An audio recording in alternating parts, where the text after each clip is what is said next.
Hello, welcome to the Her Head in Films podcast. In this podcast, I share my personal thoughts and feelings about the films that I watch. If you're new to the podcast and you don't know who I am, my name is Caitlin. I consider myself a writer, a dreamer.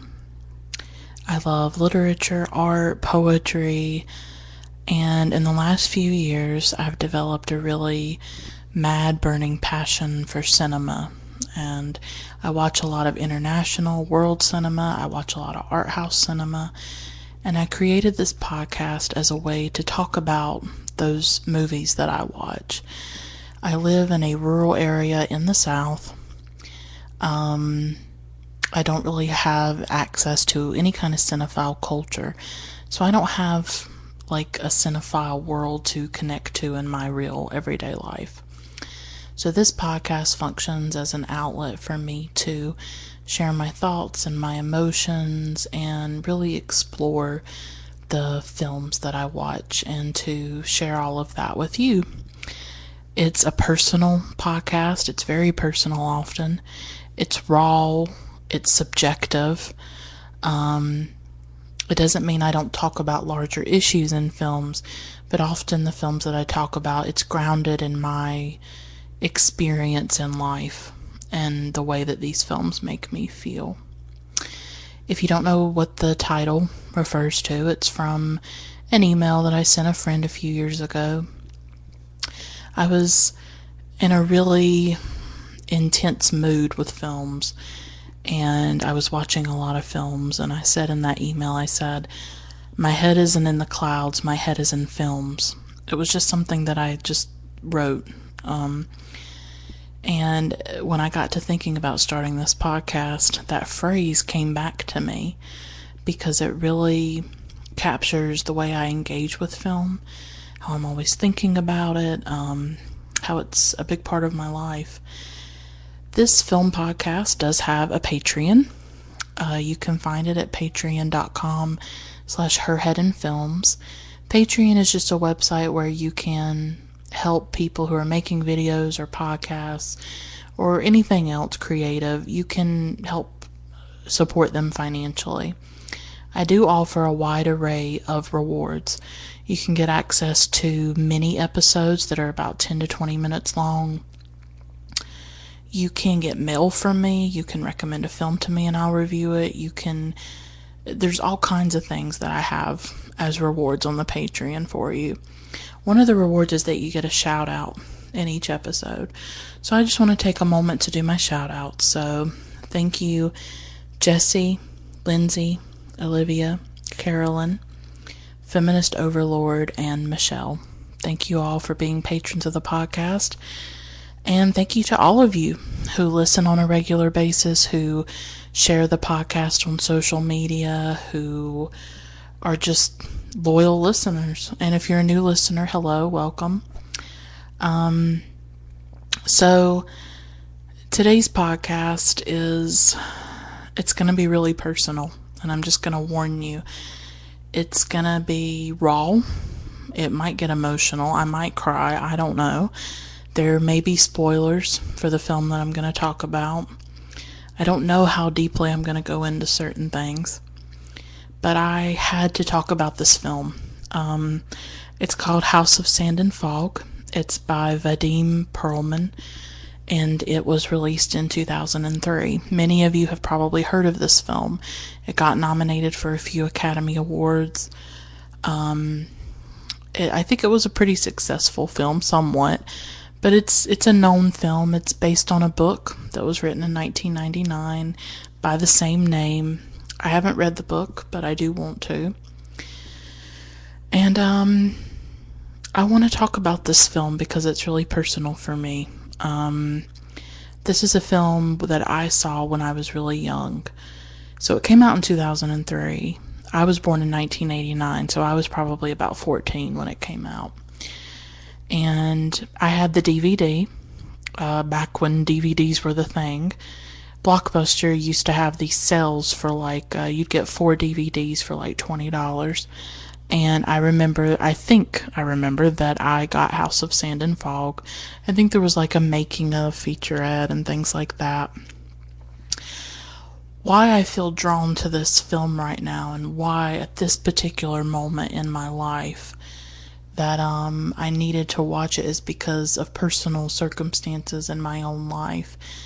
This is a film that's about a lot of things. It's about, well, and I want to say this on the outset, I think this film was prophetic in many ways. I think some films, they don't just capture a moment in our culture, sometimes they capture what is to come. So I feel like the themes in this film, and this podcast may get a bit long, I don't know, I just feel like there's so much I need to go into with this film. This film, the themes of it are very resonant and very relevant to the world we live in today. It's a film about immigration, the immigrant experience. It's about home, the idea of home, of leaving home, of exile, in particular. And if you think of the refugee crisis, of people having to leave their homes, what is the home? What is the definition of that? We see there's a police encounter in this film that turns quite violent. So we have the violence of the police state in this film, which we have seen play out in terms of minorities for the last few years. We see the theme of immigration, and that's a very big issue right now, how immigrants are treated, the anti-immigrant sentiment in our country. In 2008, there was the recession, which led a lot of people to lose their homes. I don't know the exact estimates, but I would say in the millions, perhaps. So, all of that's in this film. And that's why I want to talk about it, and I want to connect it to some of my own personal experiences. As the title suggests, House of Sand and Fog, this is a film about a house. It's about a woman named Kathy, played by Jennifer Connelly, in what I think is one of her best performances. She loses her house. It is auctioned off, and Mr. Behrani, an Iranian immigrant played by Ben Kingsley, buys the house. And so their lives collide, and it's really about this house and about how this house is endowed with a lot of imagery and a lot of dreams for both of them. And so it's about all of that. So, and I'm going to get into all that, of course, but I have to start with the personal. Not all films strike me in a personal way. I've done plenty of reviews of films for this podcast where I didn't necessarily have a personal connection to anything that the film was saying. Although I tend to want to review films where there is a personal connection. Because why else am I doing this? I mean, film is personal for me. It's like I spend a lot of hours watching movies. And I do that for a reason, and I do it for a myriad reasons.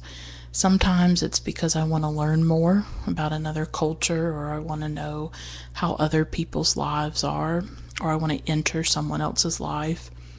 Sometimes it's for comfort. I just want comfort. I want escape. And sometimes there's themes in a film that I want to revisit and I want to explore, and that has something to say to my own life. As many of you know, if you've listened to other episodes, I lost my father in 2006. I was 16 years old when he died. And it is the defining experience of my life. And it devastated me. It broke me in every possible way. And in many ways, I am a broken person. And I freely admit it. And I don't try to deny it or erase that my brokenness is part of me. It's part of who I am and the difficulties that I go through and the struggle that I go through. And it's been 11 years since his death. But for me, time doesn't really do anything. If anything, it makes things harder. Because after he died, my grandmother died. And after my grandmother died, my uncle died. And all of this happened within a 3-year period from 2006 to 2009. So by the time I'm 20 years old, I've gone to 3 funerals of family members who were part of my life. And it was devastating. It was devastating for my mother because that was her husband, her mother, and her brother. So his death, my father's death, basically it's this demarcation line. It's this line between the before and the after, of course, and his death brought a lot of things. It brought grief, it brought depression, it brought anxiety, and it brought financial instability. It really plunged me and my mom into poverty. But throughout all that poverty, we had a house. When my parents first got married, they got married in the 1980s, they were able to get a house. And I grew up in North Carolina. That is my home state. And they were able to have this house. And it was where I lived my entire life. And in 2015, we went through some more financial struggles. And we lost that house. It was the home where I lived with my father. It was the home where I had my books. I am a big bookworm, big bibliophile. I love books. And over the course of my life, I'm 28 now. And so when I lost the house, I was 26. So for 26 years, I had accumulated hundreds upon hundreds of books. My room was just packed with them. Stacks and stacks and stacks of these books. I never had bookshelves. I had like dresser drawers. Instead of clothes in my dresser drawers, I had books. So I was just an obsessive sort of book hoarder in a way. And not only did we have to leave our house and we lost it, we had to leave the state of North Carolina. I've actually moved to 2 different states in the last 2 years. And all of this is because of economic reasons. I don't want to go into a lot of detail about my life and everything that's happened. It's complicated. It's boring, really. But for a job, we had to move out of state. My mom did get remarried in 2010. So she has a husband. I live with my mom and my mom's husband. I don't refer to him as a stepfather because I'm not comfortable calling another person father or dad personally. And he came into our life when I was about 20. So it's not like this is someone I've known since I was a child or something. So I was an adult when we first met him. So I just say my mother's husband. And so he got offered a job by a company that had let him go, but the job was in another state. We were basically desperate. We were on the brink of basically being homeless and having nothing. So he took that job, obviously. I had lost my job as well. It was just a really intense point in our life where we were about to lose everything. So we moved to one state. It was in the Northeast. It was in New England, actually. We lived there for a few months, and then he got moved again to another place in the South. Not North Carolina, but deeper in the South. So we had to leave the house. We had to pack up our car with whatever we could fit in it, and we had to move. And we had to leave. And so I left the only home I had ever known for 26 years.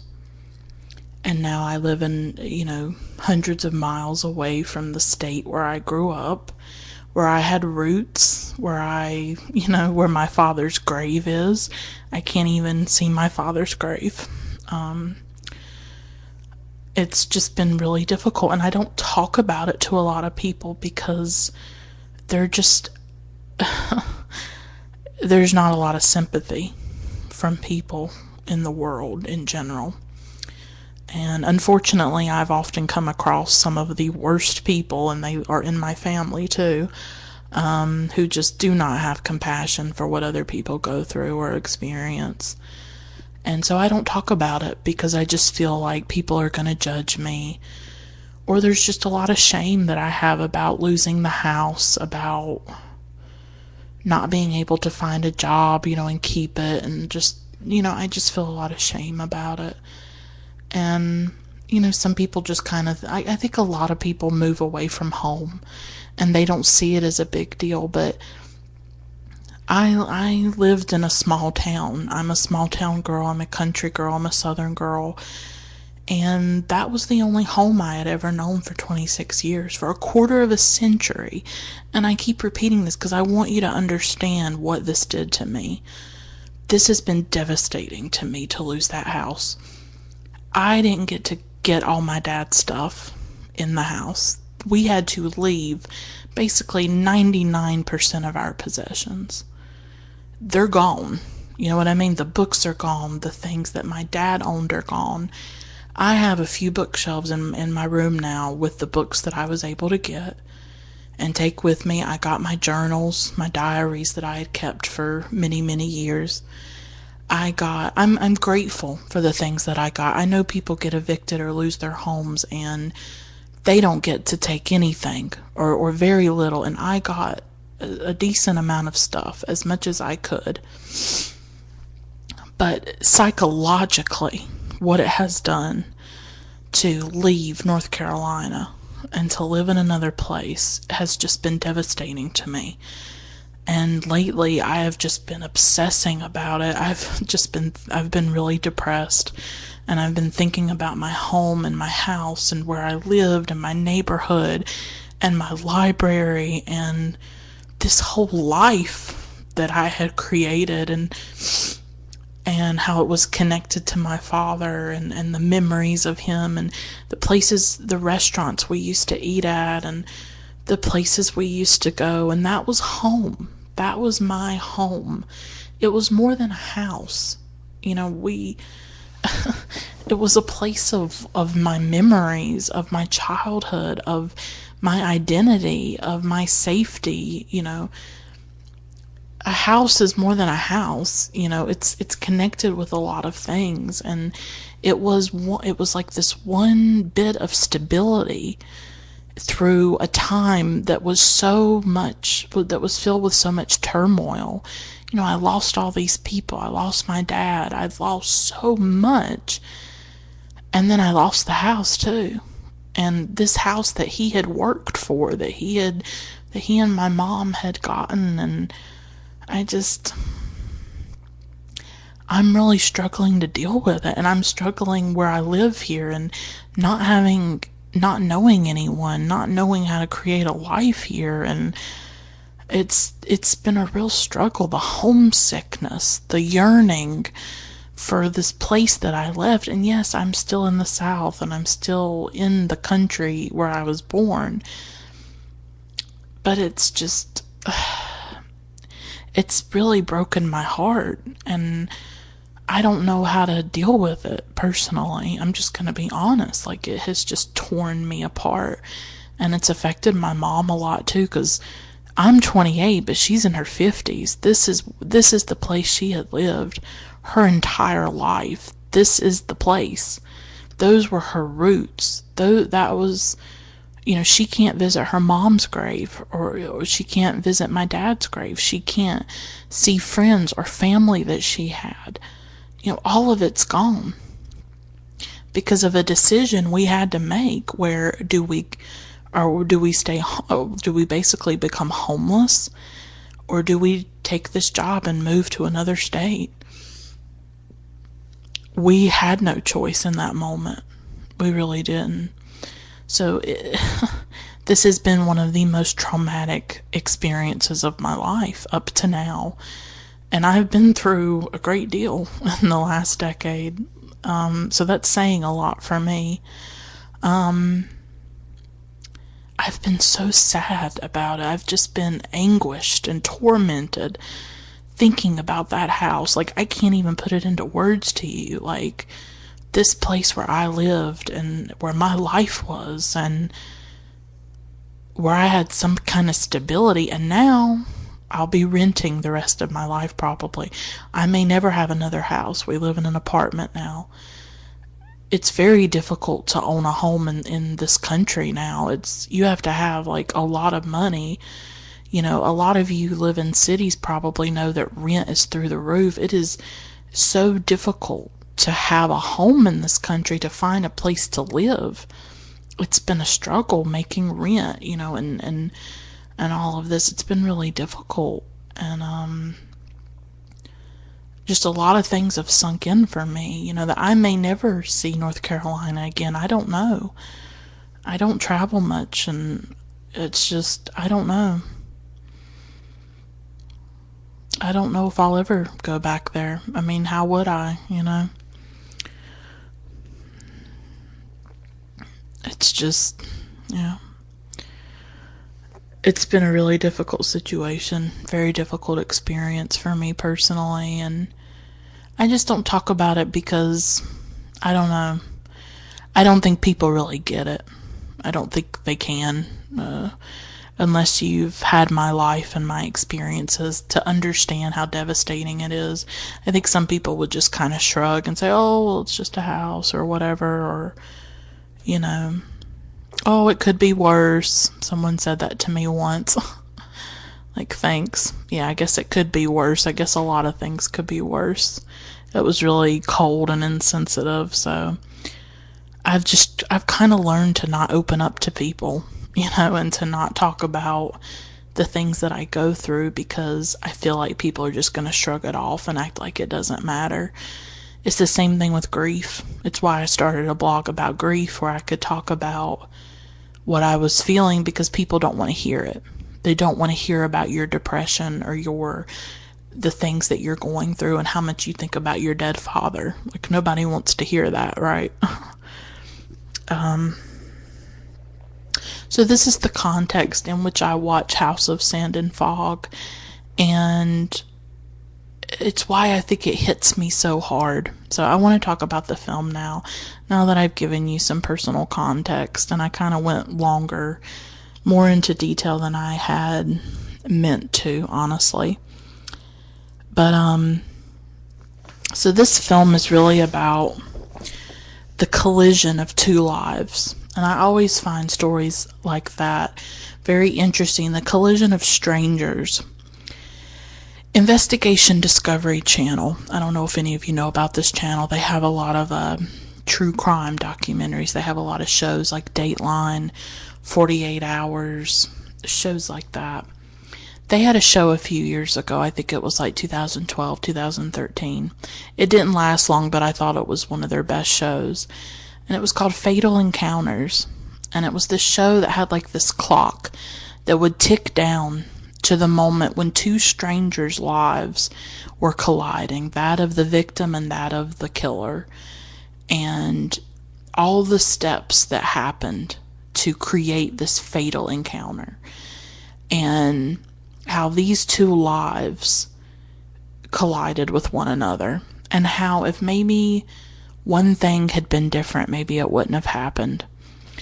And Investigation Discovery also has another show called Fear Thy Neighbor, which is about when two neighbors, and these are true stories about neighbors who get into very intense altercations, and sometimes someone dies in the process, and how it often starts with something very small, like a dog pooping in your yard or kids being too loud, and how it gradually escalates between the two neighbors, and how if just one of them at some point had made a different decision or had calmed down or had thought it through, then maybe this terrible tragedy wouldn't have happened. And I was reminded of those shows when I was rewatching House of Sand and Fog recently. As I say, this is about two lives colliding and the fallout from that, the violent fallout. It's about Kathy, as I said earlier, played by Jennifer Connelly. And her husband has left her. He left her eight months before the story starts. She's living alone in her house that her father left to her after his death. She's someone who's in sobriety. She's been sober for 3 years. I guess she was an alcoholic before. She's someone who, and this takes place in California. I think they show the Golden Gate Bridge, so I think it's sort of on the coast of California. It definitely is. The house is near the ocean, and the cinematography is quite haunting and quite beautiful, I think, in this film. But she's in a really vulnerable part of her life. She's alone. She's in this house. She's been left by her husband. There's a brokenness about her, about Kathy. And her life collides with that of Ben Kingsley, who plays a man named Mr. Behrani, and he is an Iranian immigrant. His wife is played by Shohreh Aghdashloo, who is a wonderful Iranian actress. This film marked her return to films. She had done theater for a long time. And I do want to say that obviously Ben Kingsley is not Iranian. So, do I have issues with him playing an Iranian? Yes. I just want to say that before I go on, that I think that is an aspect of the film that is unsettling.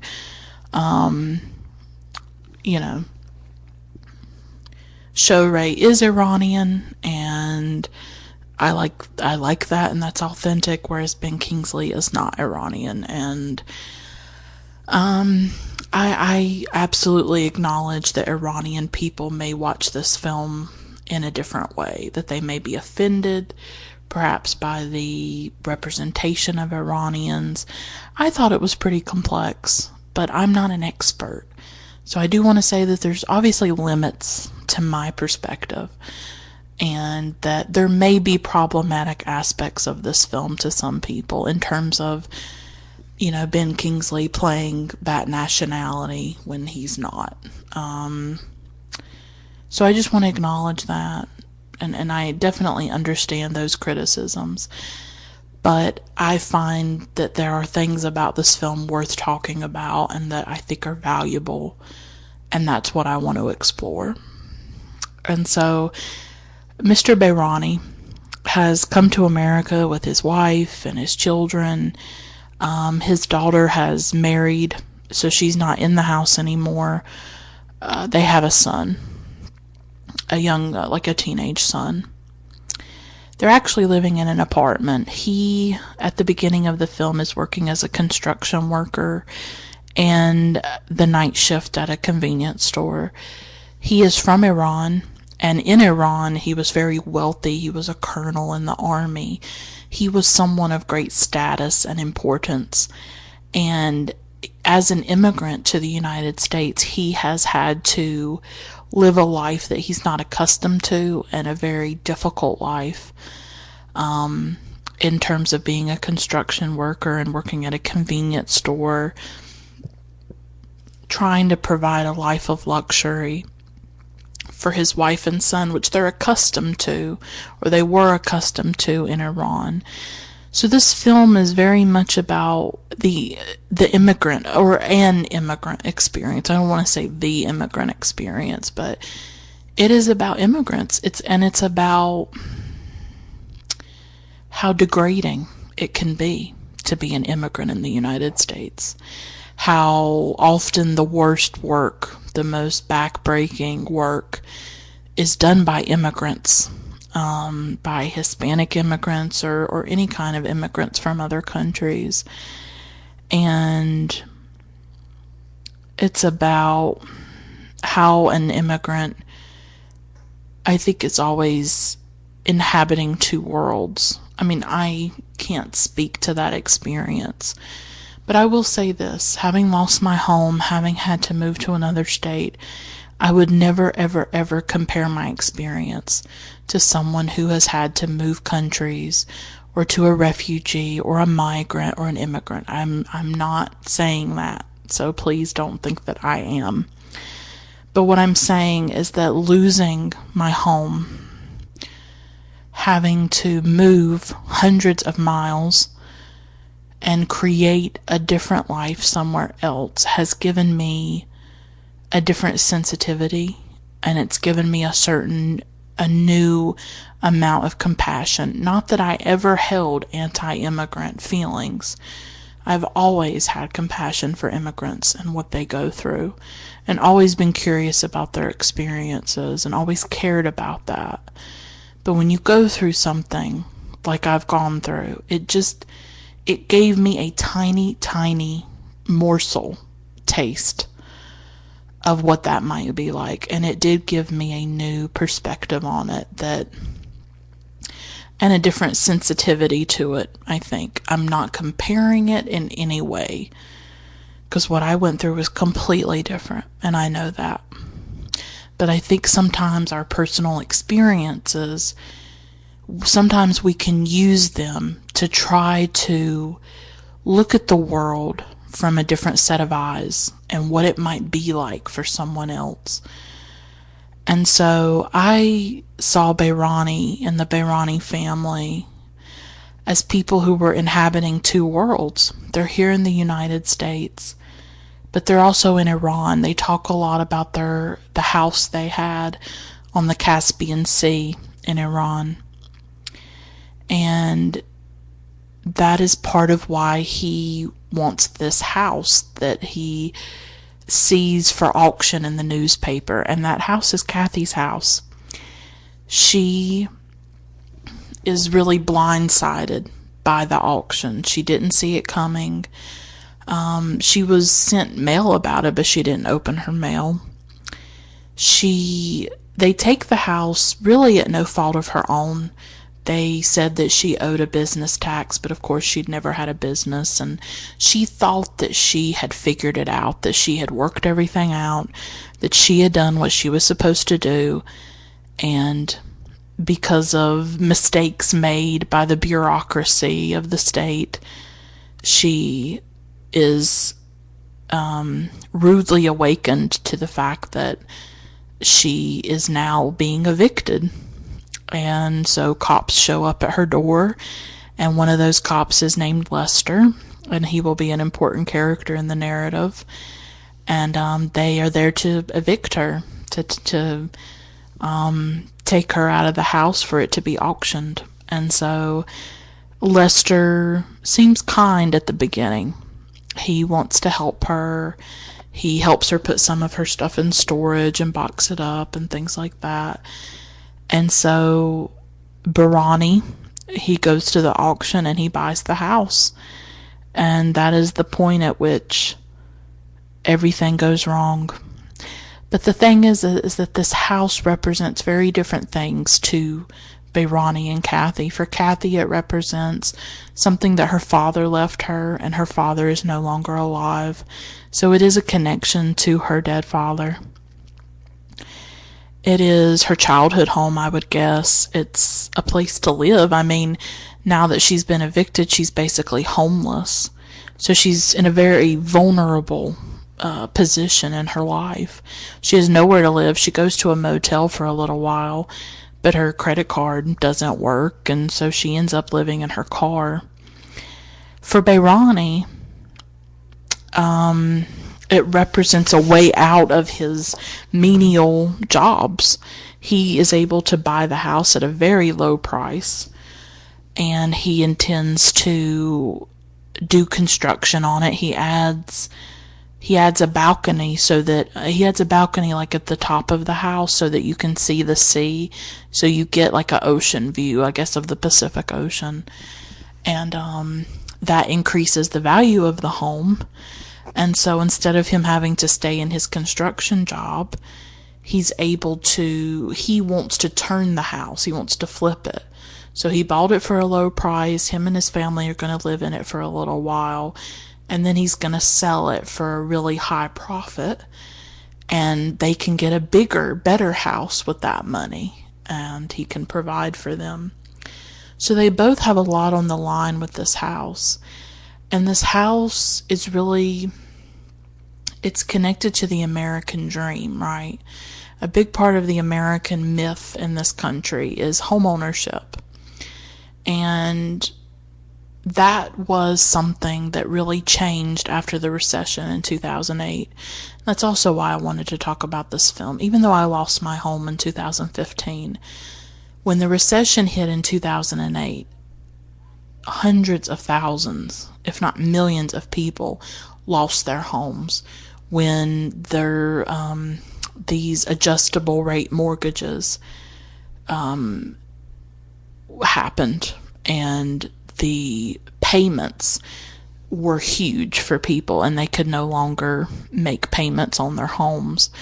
So a lot of people lost their houses in the 2008 recession, and we don't talk about it in this country. We do not talk about the ways in which the 2008 recession decimated, like, communities, decimated people's lives. Because when you lose your house, you lose a lot. When you become homeless, when you experience that kind of instability, it is devastating. But you would never know it if you watched HGTV. For those of you who are not in the United States, that's the Home and Garden Network, the Home and Garden Television here in the U.S.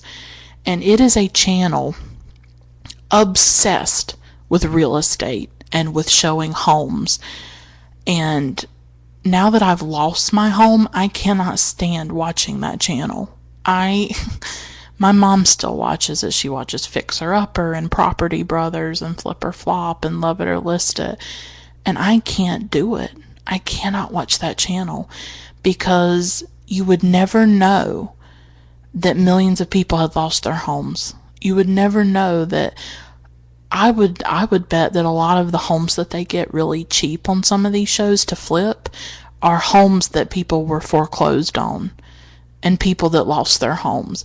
So when you've been on the other side of it, when you've been the one to lose your home, and then you see shows where people are profiting off people losing their homes, it completely changes your viewpoint about the show.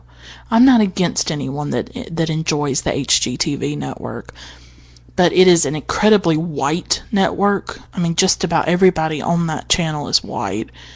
I've read things that say that black families especially have low rates of home ownership.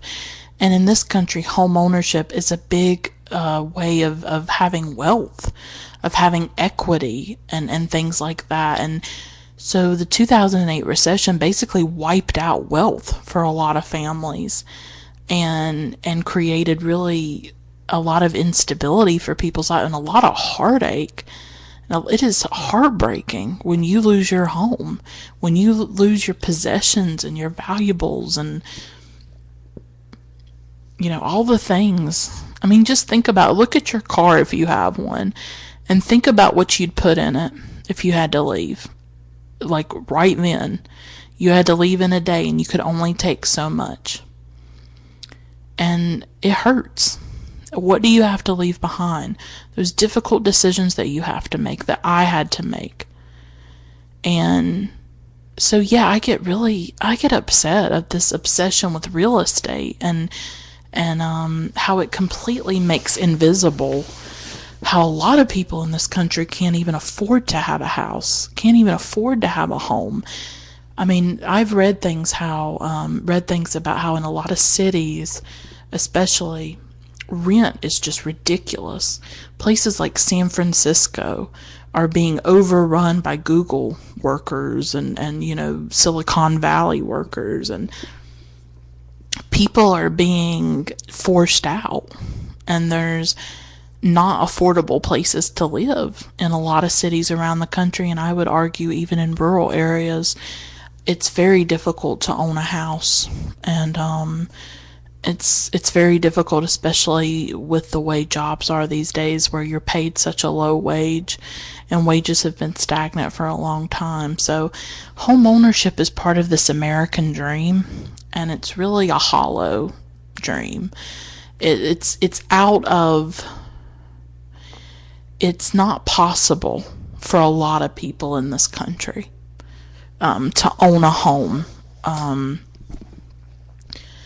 And so I just wanted to mention that for a moment, because it's become really difficult for people to own homes or to own the apartments where they live. And it's a part of the American experience that's becoming more rare, I think, for a lot of people. So this house is endowed with a lot of things for Kathy and for Behrani. It's his ticket to a better life here in the United States. It's a chance for him to take his pride back. You know, this is a man with a lot of pride who wants to take care of his family and wants to take care of his wife. This is a very masculine man. This is a film about masculinity too. We have it in the figure of Behrani, Mr. Behrani, who he's been in the army. He's a military man. He used to be a colonel. He is very dominant in the relationship with his wife, and you could say that that's a bit problematic in the film, is that it creates this portrait of Middle Eastern men. I mean, think of the film Not Without My Daughter with Sally Field, where I think she's married to an Iranian man, and he takes her daughter, and or she goes to live in Iran or something.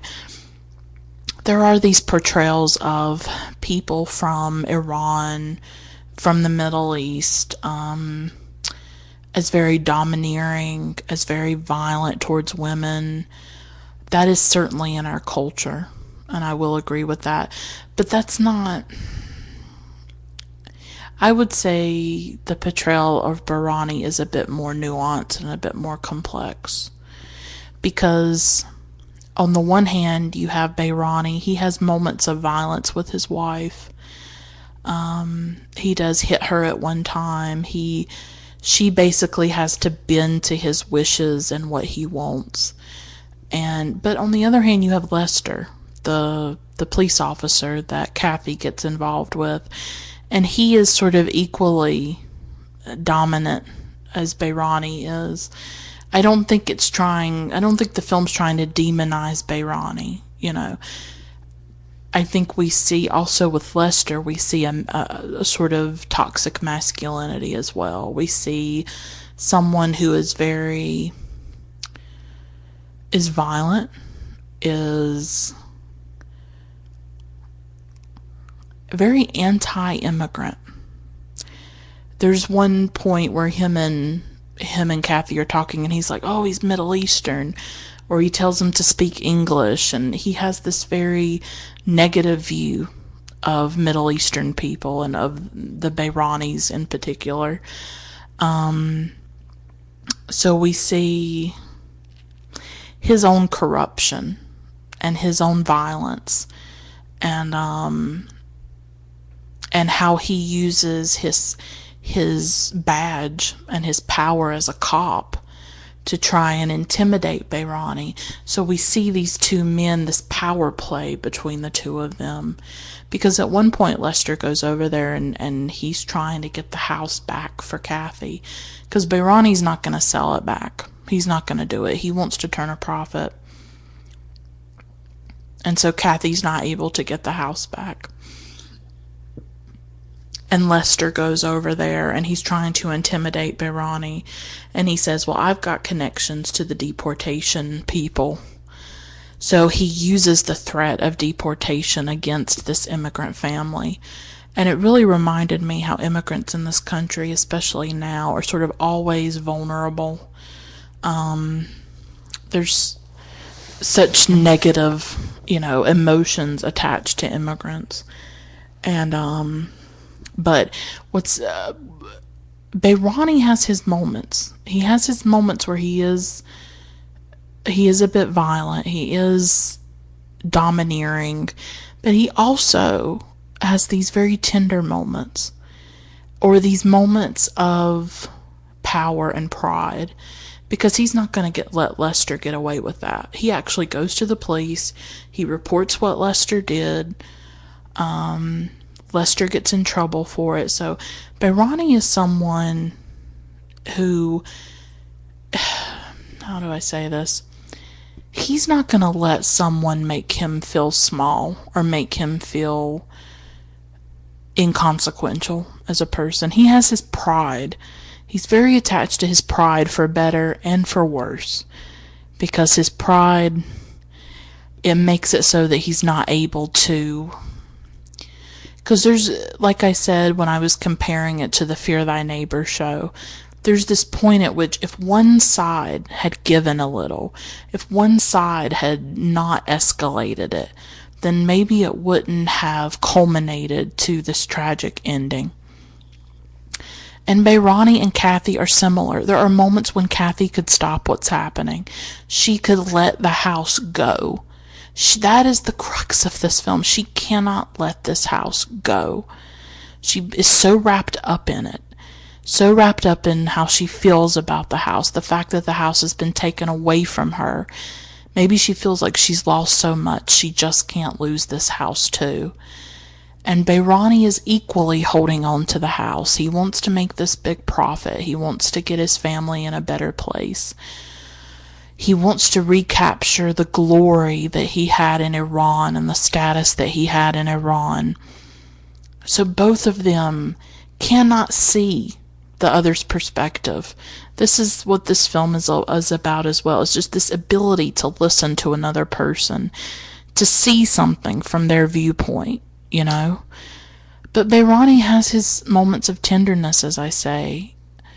There's this scene where Kathy comes over there and she's in her car and she's trying to commit suicide. And you would think that he would not care. But he does care. And he sees her in the car putting a gun to her head. And in that moment, she's a human being and he's a human being.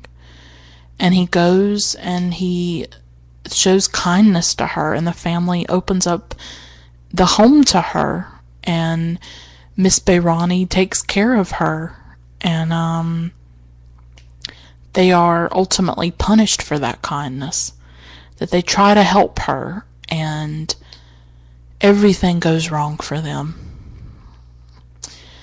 But it's this powerful moment, I thought, of connection. And the way this plot works out, I just think it's beautifully plotted. Like, I don't know, I read some reviews and some were saying it's too heavy-handed, there's too much symbolism, it's trying too hard, but I don't agree with that. I think it's a really well-written film. And everything that happens for me happens naturally and happens organically.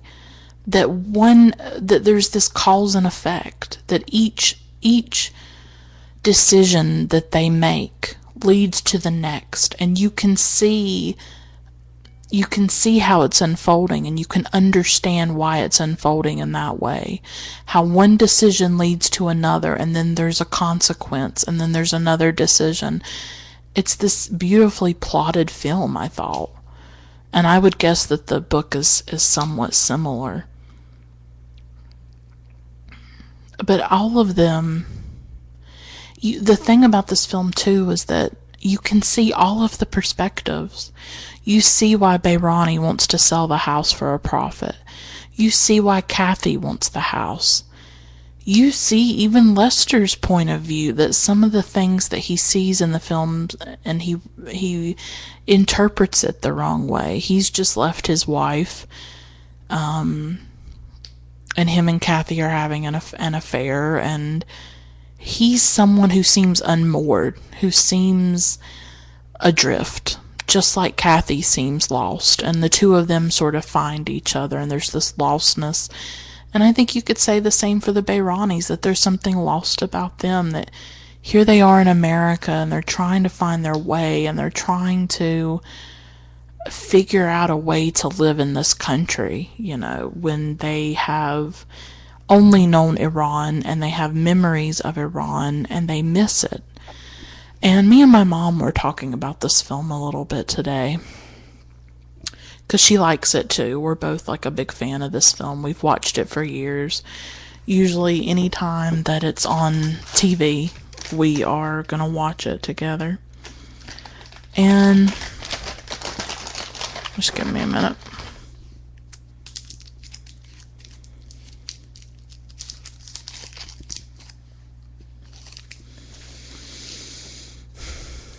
Okay. I just needed to take a break. So I asked her today, I was like, Mom, why do you love this film? What is it about this film that you like? And she said the most profound thing, and I wrote it down. She said, you can feel the aching in all of them.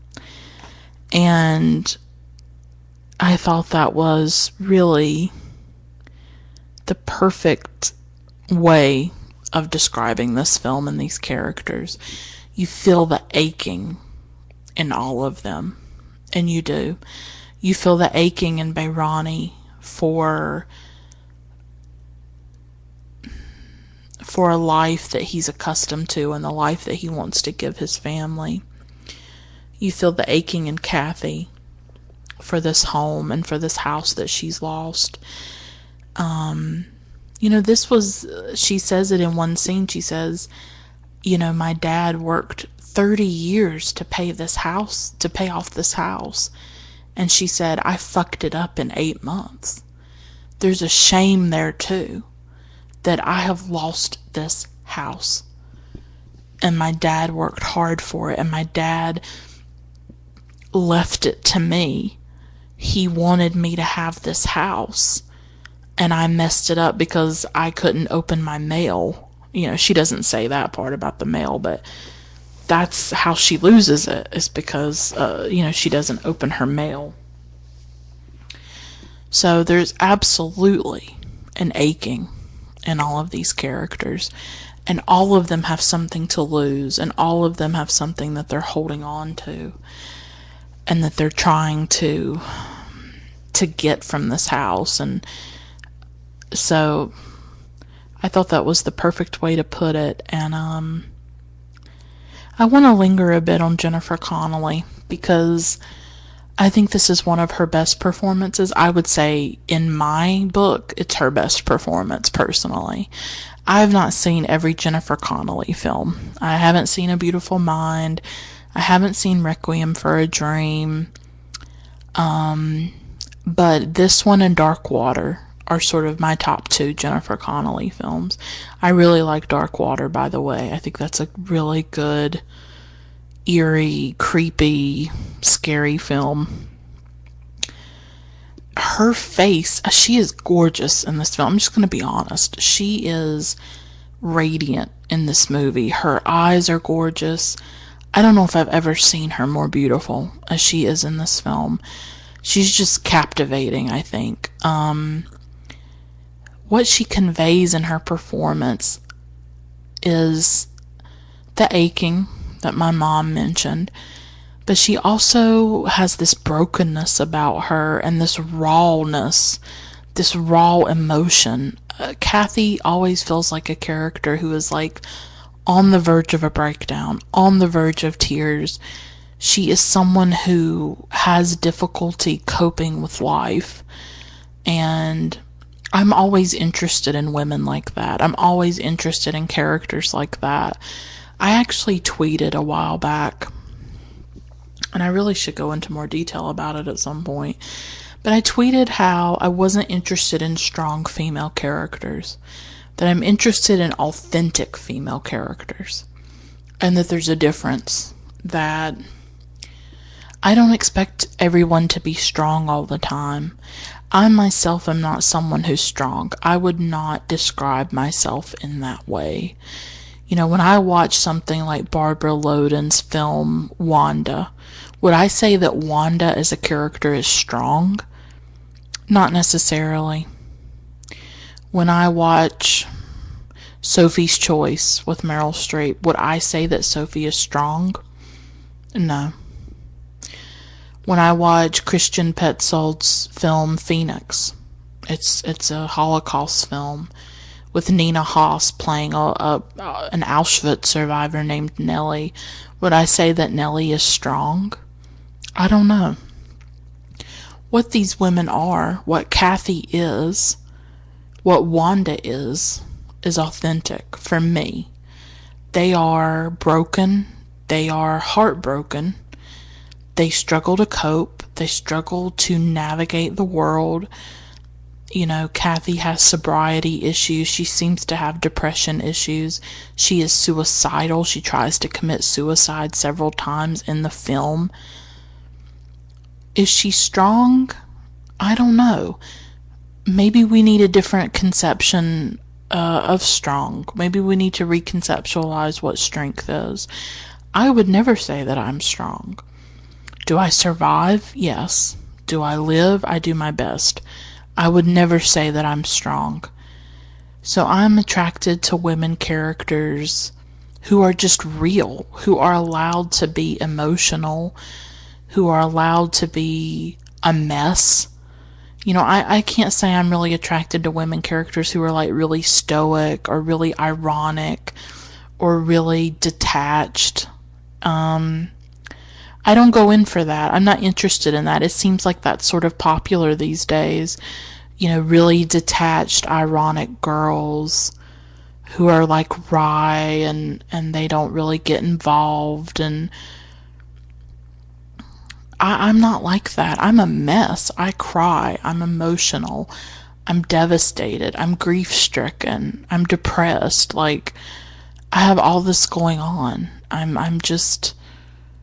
filled with so many emotions and feelings that I can't cope with all of them. I can't get them to make sense. I can't make myself make sense. I am lost. I'm absolutely lost in this world. I'm alone. I'm lonely. I'm aching. I am hurt. I'm injured emotionally. I'm complicated. I'm silly at times. I'm serious at times. I'm so many things. And so I like women characters who are like that too. But more than anything, I like women characters who feel. That matters to me. Is women who feel. Women who are emotional. Women who cry. Women who... And I guess, you know, some people don't like that. I don't know. But I am attracted to women characters who struggle to cope and struggle to live and cannot figure out how to get through this life and always feel like a sense of alienation or a sense of not belonging or a sense of being lost or adrift. And so I definitely see that in Kathy, and I will add her to my list of women who I call them, what do I call them? I call them like women on the edge of erasure. Women who are invisible women, really, and who are sort of always on the verge of dissolving or disappearing, really.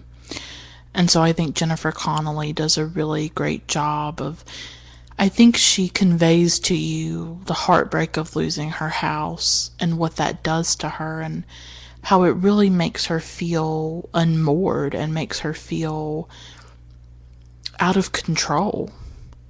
I mean, I don't think it's any surprise that she starts drinking again. She's going through an incredibly emotional and trying time, and she starts to turn to alcohol again. And the cinematography and the look of this film is just gorgeous. I think this was Perelman's debut film, and it's so gorgeous. There's these beautiful scenes of the Pacific Ocean, of course, of fog. It almost has a noir feel, like a neo-noir feel. Even though it's not a noir film, and I can't even say that word well. there's like a mystery about the film or something. I don't know, but it's the fog, and there's a lot of like shots of nature, like of light streaming through the trees, or the sun setting into the Pacific Ocean, or things like that. There's like these shots of nature, and it's just very powerful. I don't know, it's like there's something poetic about this film, I think, and the ways in which Behrani and Kathy's lives have similarities to them, and then how those two lives crash into each other, and how they are both forever changed by by the way that these two lives are, by the way that their lives just collide with one another, and how it just changes everything for each of them. That always interests me, when two strangers' lives come together that way in really violent ways, and you just think, if you'd made like one different decision, if she'd opened her mail, it wouldn't have happened. And this is not based on a true story, obviously, but there are things in people's lives where if you just made a different decision, everything would be different. Everything. If she'd opened her mail, if he hadn't have seen the auction notice in the newspaper, all kinds of things could have happened to change the end, and they maybe never would have come across each other. And yet their encounter is violent, and it's dangerous, and it's irrevocable.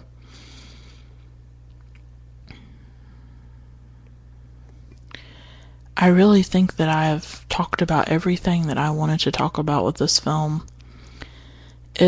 Like I said, it's a prophetic film in the way that it looks at immigration and anti-immigrant sentiment. Kathy and Lester at the beginning of the film, they're very put off by the fact that Behrani is Middle Eastern, that Mrs. Behrani can barely speak English.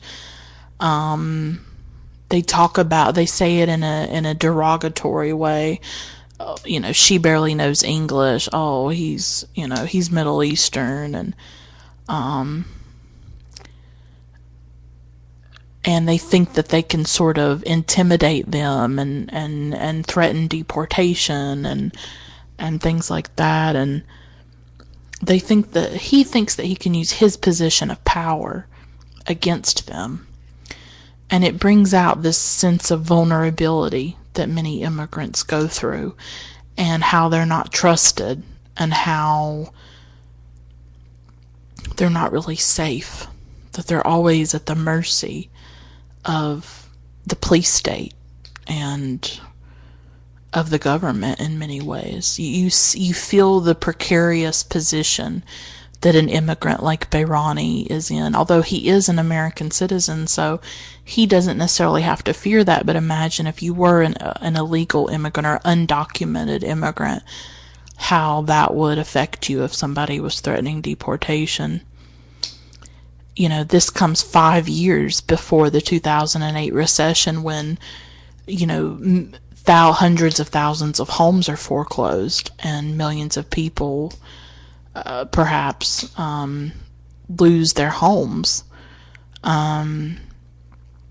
So already we have this anxiety that we see through Kathy of what it's like to lose your home, to become homeless, the fear. And so she's precarious in a different way.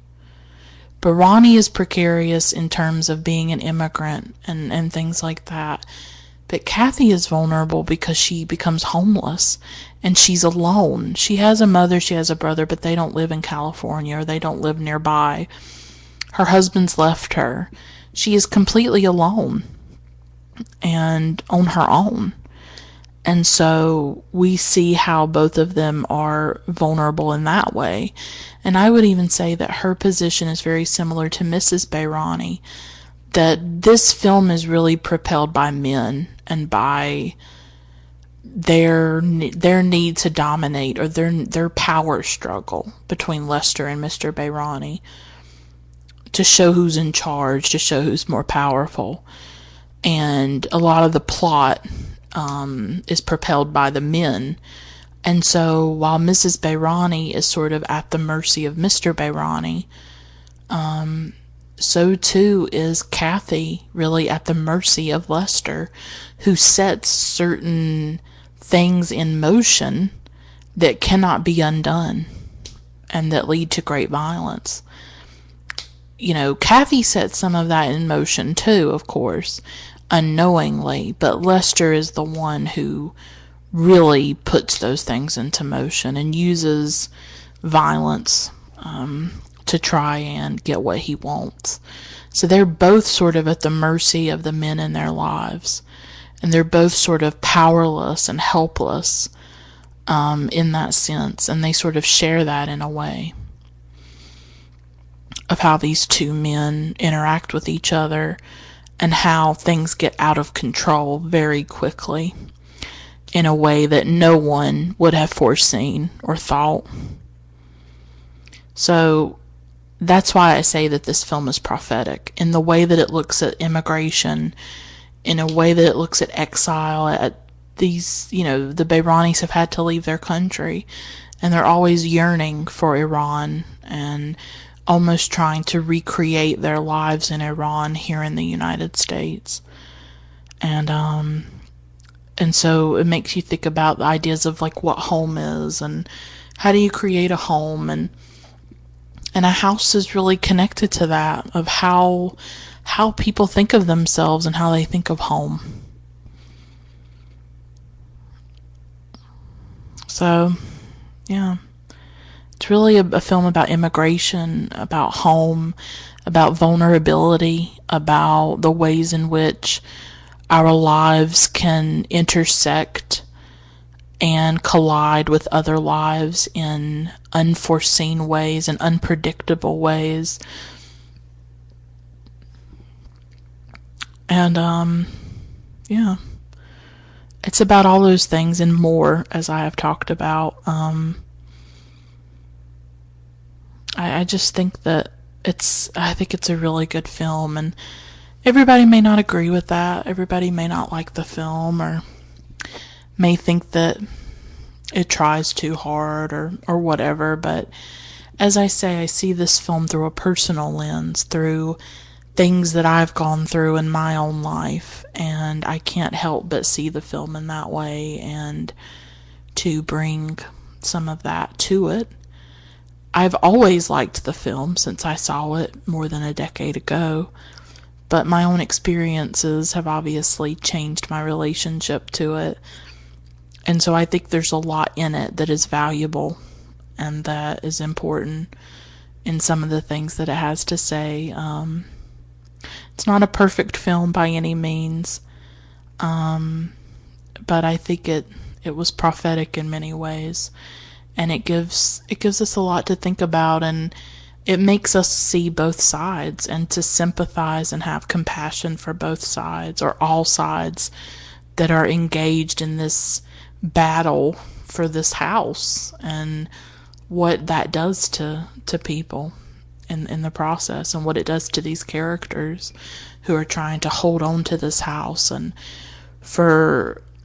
the ways in which this house represents so much more than what it is, and how it represents home, it represents a better life, it represents the American dream, it represents a connection to someone who's dead, it represents stability, it represents financial stability for Behrani. If he can sell it at a profit, it allows him to have a better life than what he's been having. Allows him to quit that construction job and that convenience store job. So he starts off trying to do a good thing for his family, and it really turns into a nightmare for him. And for Kathy as well, and they both get entangled in this drama that, for me, every step feels perfect, and everything that happens feels so inevitable and like it had to happen, and it felt very natural and believable to me.